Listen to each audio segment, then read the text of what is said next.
Okay, so when a huge artist, I mean someone who really dominates the global music scene, drops an album, well, you kind of expect the reviews to match the hype, right? Yeah, you expect fireworks, universal praise, the whole thing. Exactly.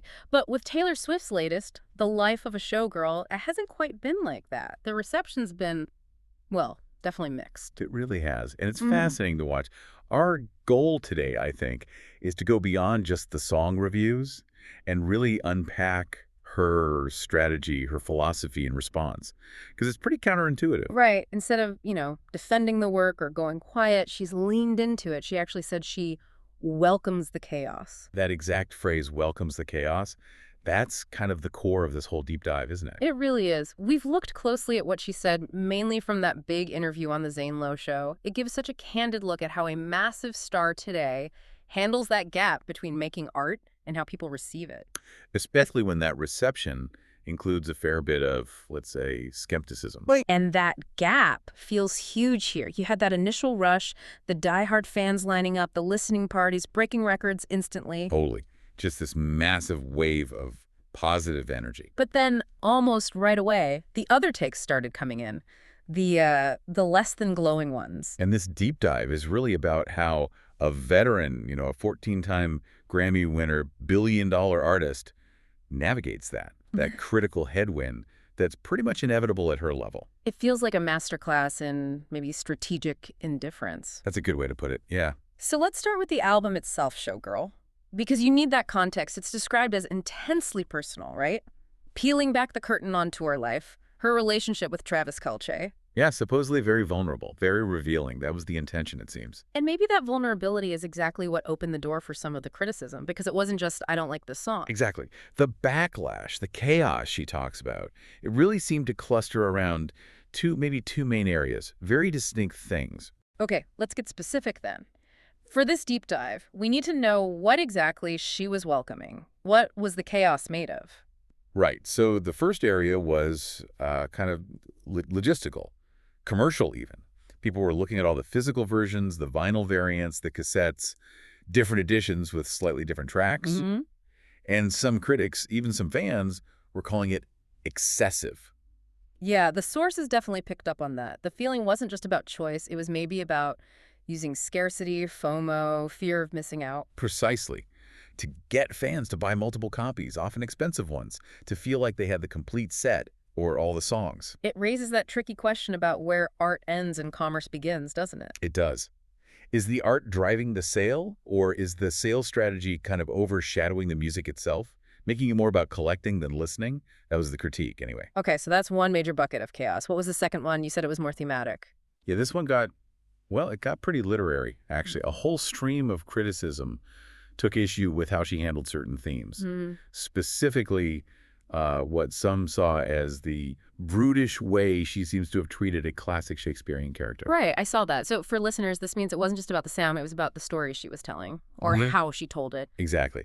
The interpretation from some corners was that she took this figure, maybe modeled on a tragic lover type, and kind of repurposed that heavy, complex emotional history just to celebrate her own current, very happy, very public relationship. So maybe simplifying something traditionally seen as tragic or complex. That was the feeling for Yeah. some, that it perhaps flattened a character usually associated with deep tragedy, making it feel, I don't know, less profound to them.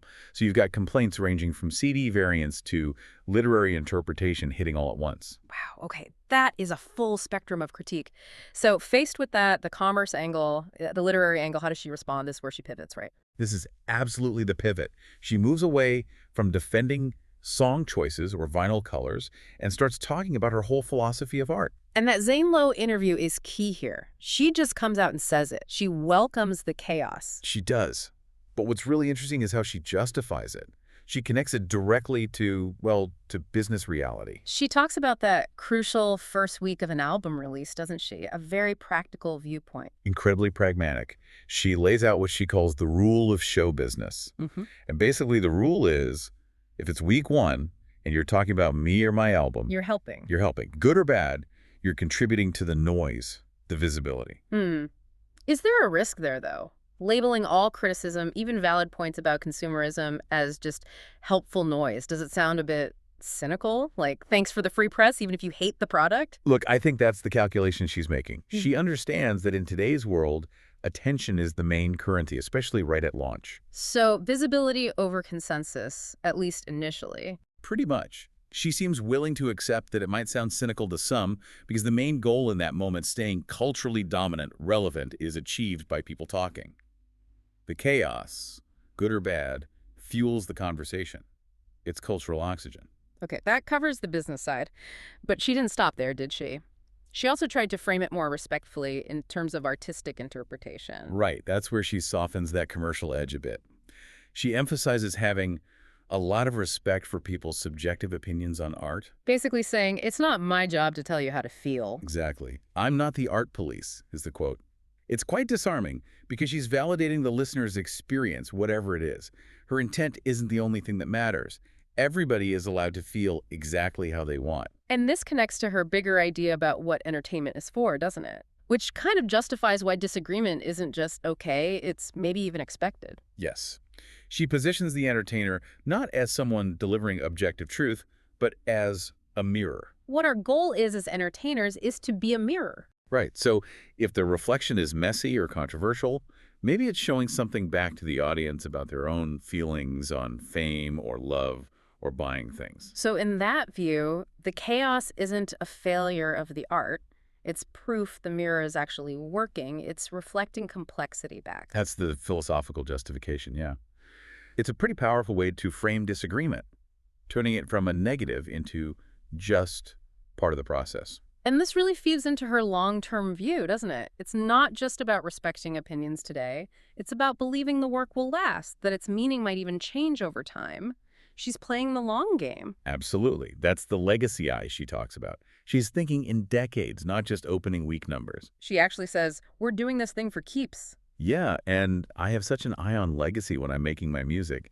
That perspective must give you a kind of resilience to weather the immediate storm of opinions because you believe the real value emerges later. She even gave a specific example of this, didn't she? About how fans connect differently with her older work over time. Something about reputation. The reputation example is perfect for this. She said she loves hearing fans say things like, I used to be someone who didn't relate to Reputation, that 2017 album. Oh. And the reason they relate now isn't because the album changed, it's because they changed. They say, and now that I've been through some other things in my life, that's my favorite album. Wow, that shows incredible confidence, doesn't it? Trusting that the art is solid and the audience will find their way to it when their own lives provide the right context. Exactly. The immediate noise, the chaos, just becomes part of the story, not the final verdict. Controversy becomes context. And she seems genuinely okay with that. It requires real conviction in what you've made. Totally. She says, I know what I made.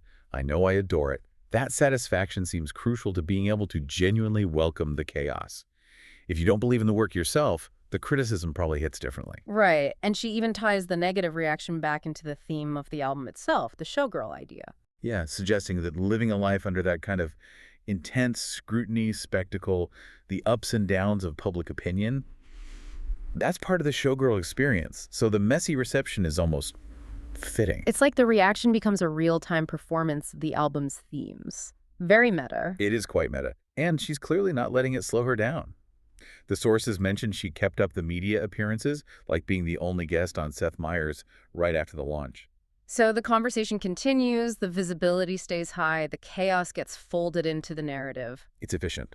Maximize the attention now, trust the quality for later. So thinking about this for us, for you listening, what's the big takeaway? It seems to be the split she creates between the immediate noise, the chaos she welcomes, and her deeper confidence in the legacy of the work. Yeah, she's willing to trade that instant universal thumbs up for something potentially more lasting. Staying deeply embedded in the cultural conversation, even if it's uncomfortable sometimes. It makes you think, doesn't it, about how we judge art now with everything being so instant online? It really does. Yeah. If an artist's job is to be a mirror, like she suggests, then maybe sparking sustained conversation, even if some of it is critical or difficult, is actually a sign of success. Maybe the goal isn't immediate agreement, but creating something with enough friction to keep people engaged, thinking, arguing, until maybe they see it differently later on. Could be. Are we evaluating art based on that first wave of reaction, or on its power to stick around, to evolve in meaning as we evolve? It's a great question, and it leads us to our final thought for you today. Think about a piece of art. Could be music, a book, a film, anything that you initially dismissed. Maybe you weren't ready for it. Maybe the chaos around its release put you off. Yeah. Is there something you love now that you didn't get or didn't like at first? What changed? Was it you? Was it the context? Something to chew on. Definitely. Okay, that's our deep dive for this time. Thanks for joining We'll us. see you next time.